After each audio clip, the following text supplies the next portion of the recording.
कैसा है तू और हमारा देश कैसा है? वैसा ही जैसा आप छोड़ के गए थे। यानी कि हम अभी भी अंग्रेजों के गुलाम हैं? नहीं, अंग्रेजों से तो हमें 1947 में ही आजादी मिल गई थी। अच्छा, तो अब तो हमारे अपने लोग देश चलाते होंगे ना? हाँ, तब तो देश काफी आगे बढ़ गया होगा। जब हमारे अपने लोग देश चला रहे हैं तो गरीबी और भ्रष्टाचार का तो नाम ही नहीं होगा। सबको बराबर हक दिया जाता होगा, किसानों और मजदूरों का अच्छा ध्यान रखा जाता होगा ना? नहीं, ऐसा तो कुछ नहीं है। तो कैसा है बताना मुझे। कैसे हमारे अपने नेता, हमारे आजाद भारत के नेता, 100 साल हो गए मुझे गए हुए, बताना। हमारे अपने नेता वो तो अपनी जेबें भरने में लगे हुए हैं। आने वाली 7 पीढ़ियों को नहीं बल्कि 700 पीढ़ियों को ना कमा कर खाना पड़े उस चीज के इंतजाम में लगे हुए हैं। तो तुम लोग क्या कर रहे हो और हमारे देश का युवा क्या कर रहा है? हम लोग तो इंस्टाग्राम पर रील्स देखने में बिजी हैं।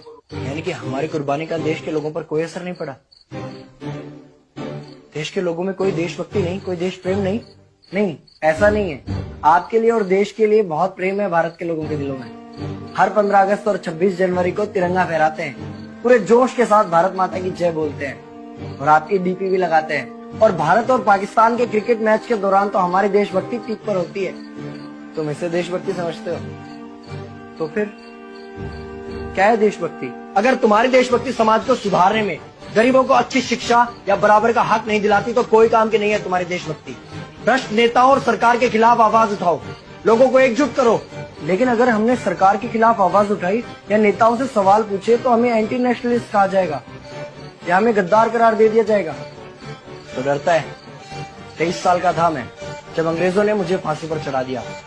मुझे तो आतंकवादी कहा गया था। अगर अब नहीं जागे तो ये देश सोता रहेगा। ये सरकारें, ये नेता देश को बेच खाएंगे। इस भ्रष्ट सरकारी तंत्र से लड़ो। देश को क्रांति की जरूरत है। क्रांति यानी कि हमें हथियार उठाने होंगे, बंदूकें उठानी होंगी जैसे आपने उठाई थी। नहीं, हमारी क्रांति विचारों की थी। जब अंग्रेजी हुकूमत ने हमारी आवाज नहीं सुनी तो हमने और जोर से आवाज लगाई और अपने विचार रखे। और क्रांति केवल सत्ता को बदलने तक सीमित नहीं है, बल्कि इस भ्रष्ट अन्यायी तंत्र को जड़ से उखाड़ कर फेंकना है। पर ये होगा कैसे? अपने आसपास से शुरुआत करो। जो भी तुम्हें भ्रष्ट नजर आए उसके खिलाफ आवाज उठाओ, एक्शन लो। तुम्हारे टैक्स का पैसा नेताओं की जेब में जा रहा है, हिसाब मांगो। अपने वोट का सही इस्तेमाल करो, लोगों को जागरूक करो और इस देश को आजाद करवाओ। इंकलाब जिंदाबाद, इंकलाब जिंदाबाद।